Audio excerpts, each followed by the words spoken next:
här står jag och babblar utan mikrofon. Jag tänkte vi skulle prata lite om färg idag. Vad man behöver för att överleva i en palett alltså. Och vad man kan klara sig utan.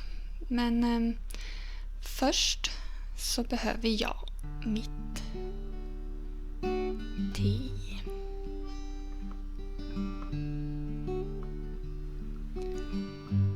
Sådär ja. Jag har lagt upp en liten plan. Jag kommer prata om hel- och halvkoppar, storlek på paletten, kaka eller tub och lite färgprover. Men först av allt så vill Majken säga hej.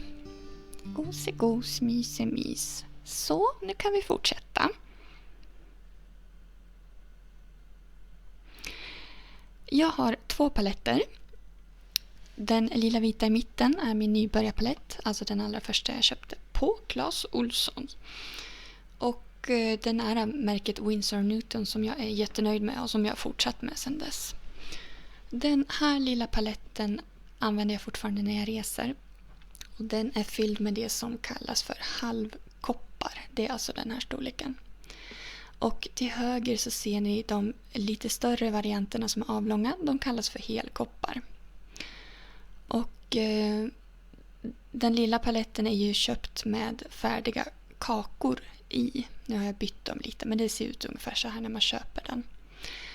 Och de andra har jag fyllt med tubfärg i min stora palett alltså. Tubfärgerna de torkar ju om de får ligga så jag ser egentligen ingen anledning till att köpa kakfärger. Tuberna finns i olika storlekar. Jättebra eftersom man såklart vill testa lite olika. De jag köper är av Winsor & Newton märket Professional. Jag tror att de har en studievariant också.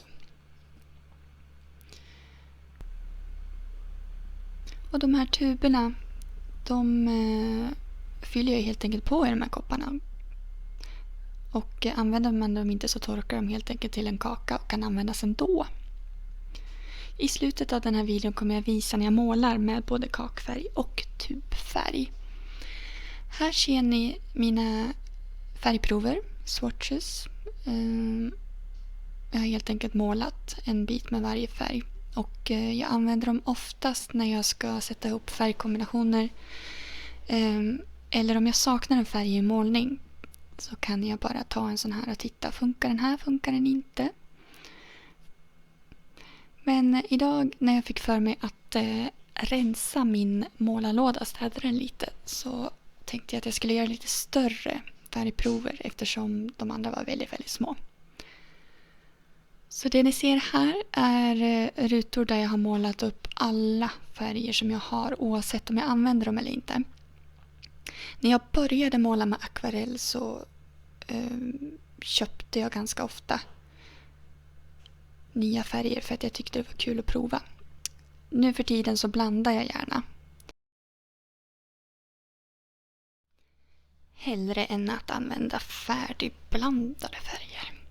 Med det sagt, om jag nu tycker om att blanda färgerna själv så innebär ju det att jag faktiskt har ganska många färger som är onödiga att ha.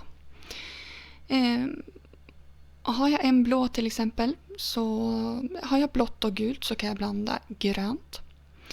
Winsor Blue här som jag visar upp är min favoritblå just nu så den har liksom den blå positionen i min palett. Det här är en annan blå som jag aldrig använder. Den ryker. Jag plockar bort några gröna här. Behövs inte i min palett. Jag har Ivory Black. Använder jag aldrig. Vitt fanns också i den här färdiga paletten. De har jag kastat. Jag behöver faktiskt bara en gul. Så den här Lemon Yellow den tar jag bort. Även om den har en fantastisk glans som jag försöker visa upp här. Nu har jag hårdrensat bland mina färger och det här är det som är kvar, det som är bra att ha. Jag brukar välja antingen rött eller rosa om jag begränsar min palett. Kan vara skönt att ha en riktigt mörk färg också, men just nu målar jag väldigt mycket barninriktade illustrationer och det tycker jag är kul med klara färger. Här har vi Opera Rose, Winsor Blue och Winsor Yellow. Och det är faktiskt av en ren händelse att det blev de här skrivarfärgerna som ni kanske känner igen. Man kan blanda de flesta färgerna av de här 3. Här har vi grönt och orange. Jag fick till och med till en nästan röd färg. Det trodde jag faktiskt inte att... Jag trodde inte att det gick. Här har vi en lila. Jag ser att färgerna inte riktigt stämmer med filmningen, men i alla fall. Och här har vi en väldigt mörk färg som faktiskt påminner mycket om Payne's Grey. Och då har jag använt mycket pigment direkt ur tuben för att få till den mörka. Här ser ni en målning gjord med de här 3 färgerna. Och här är en annan med exakt samma färger, bara lite högre mättnad. Jag har använt mer färg. Det är gult, det är blått, det är rosa. Men det kan också bli grönt, det kan bli lila. Och varje färg i sig har ju också olika nyanser eftersom beroende på hur mycket vatten man har i färgen. Jag tänkte avrunda det här med att visa lite blandning och skillnaden mellan kaka och tub. Här har vi gult. Blått och gult blir grönt. Och rosa. Kolla vilken snygg regnbåge det blir. Jag har ju nästan alla färger där. Jag kan ju inte begära mer. Och man får ju harmonin gratis när man jobbar med 3 färger så här. Kan inte skära sig.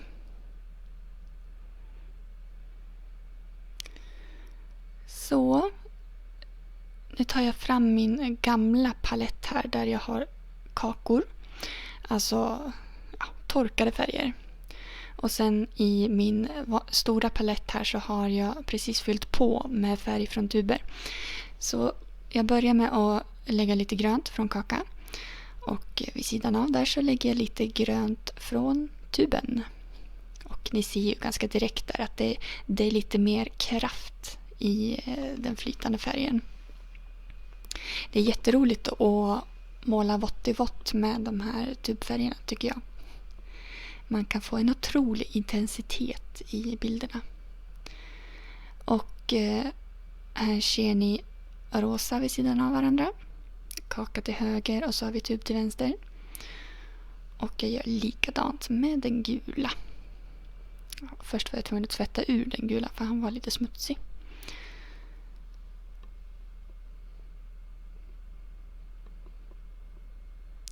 Skillnaden är markant. Och vill man ha ännu starkare färg så kan man lägga lager på lager sen när målningen har torkat. Det var allt för idag.